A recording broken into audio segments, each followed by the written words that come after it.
Welcome to another fun car video. Land Rover Discovery. The first model was launched in 1989. It has participated in the Camel Trophy race and that probably made it rather famous. The model I have with us today is the 5th generation, revealed in 2017. And goodness gracious me, look at this beautiful monster. Huge. Over 5 meters long, 2 meters wide, and that is not counting the mirrors. The height is 1.85, and actually I feel a bit like a midget standing next to it. It is a catastrophe in the city for drivers who do not enjoy parking their cars, or perhaps can't park their cars, but it is not the city this car has been designed for. This is what it has been designed for. Discovery, or as we like to call it, Disco, depending on the spec, can weigh up to 2.5 tons. Do you think that's heavy? Well, think again, because the previous generation was even 480 kilograms heavier. This has a light aluminium structure. The chassis and the body have been built together just like a normal car rather than a tractor. Of course, this helps to save weight and improves handling. Unlike other Range Rovers, the Discovery has absolutely no sporty characteristics when it comes to its design. It is squarey, it is boxy, it's got a true character. Although it does have few curves, some might dislike it, but what comes with it is improved aerodynamics, and that means less wind noise. And no matter how hard we try to find any subtle design accents, we just can't. Perhaps the only fantasy of designers that's been turned into reality are the rear and the front LED lights.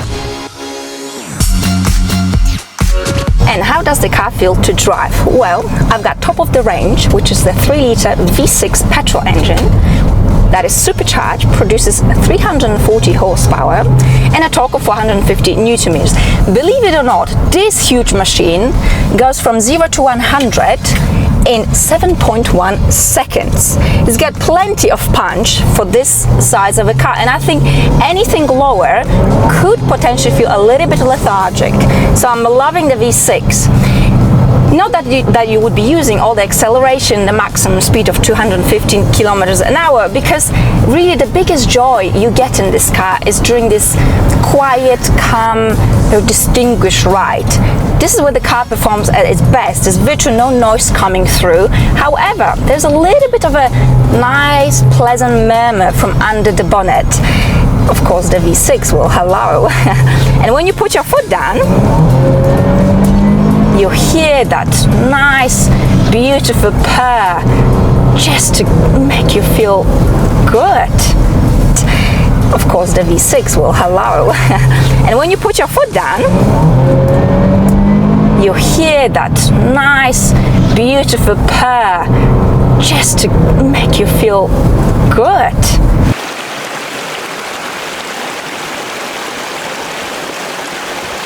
The boot no longer has a split tailgate, it opens up. You also have this electric folded shelf. You can put it up or put it down. It holds up to 300 kilograms, so I should be okay. You can sit down, watch the stars, watch the mountains, whatever your heart desires. And now let's talk about the cabin. It's quite simple, almost aesthetic, not as opulent as the Velar, for example, yet it is very elegant, very sophisticated. It suits the character of this car perfectly. Beautifully crafted leather, natural, of course. The quality of the materials and the finish is really top-notch. You've got some aluminium, wood running through the cabin, even the plastic. It still feels very solid, it feels very exclusive. I've got slightly mixed feelings when it comes to the infotainment system. It tends to fall asleep a little bit.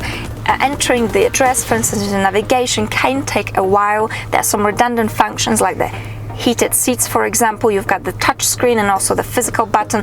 Perhaps that was the intention, and it has proven to be very useful for a blonde like myself jumping in the car for the first time. But overall the system is not bad, easy to use, simple, quite intuitive. About to leave, already packing, come with me, I'm not really asking, we'll get away.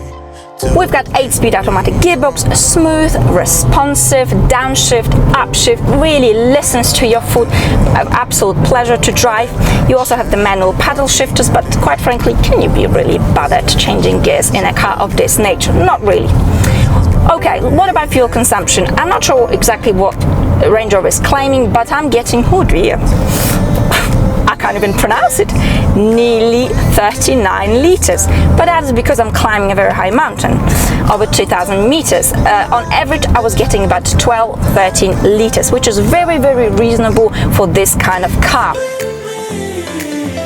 And how does it feel to be a passenger in a first row? Well, it is rather lovely. You've got plenty of legroom, plenty of headroom. The seats are heated. They're also electrically adjusted. Seating position, so you can also put it back and forth.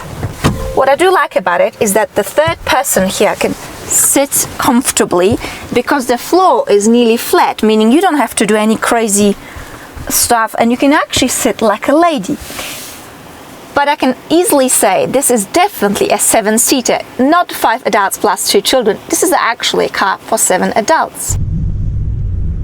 But my favorite place by far is behind the wheel. I mean, you are sitting like a queen, seriously.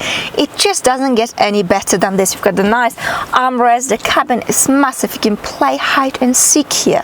Yeah, in the stove, on the corner of my road. I should have took. And let's talk money, the favorite subject of all women out there. The V6 petrol engine starts from just under 84,000 Swiss francs, which is more or less an equivalent of the US dollar. Now, the model I'm driving today is worth just under 102,000. And to be honest, I think this price is actually unfair. Unfair, not that it's too expensive, I think it's almost too cheap for what this car gives you. It is such an all-rounder, it's a proper, authentic off-roader. You know, they say the competition of this car is Audi Q7, Mercedes-Benz GLE. Although they might handle a little bit better in terms of sportiness, off-roads, they've got no chance with Disco, no chance. So Disco is a proper off-roader, and this is exactly where I've taken it. And boy, it's got terrain response, 6 predefined modes, of course full drive, wouldn't get away with anything else than that. And boy, it loves this road. I tell you, I think before this car gives up, much quicker I'll plop in my own pants, because it's incredible. I mean, honestly, and it's so much fun to just be riding, turning, jumping up and down. Yeah, oh boy. Let's just do what you want. It's just joy. It's joy to travel. It's perfect for even small curvy roads. And that was not my plan to take it all the way up here. But since it performed so well, I thought, well, why not? And that's it for today. It's time to come down the mountain, get a bite to eat. I'd like to thank you very much for watching. I hope you have enjoyed it. A big thank you to Patrick from Land Rover Jaguar Switzerland for lending me this car. As always, guys, I look forward to your comments, your thoughts. Let me know in the comments down below. It's always be nice. I don't deal with negative thoughts and comments very well. That's it for today. I will see you very, very soon. Thanks again for watching. Bye. We make out, but we live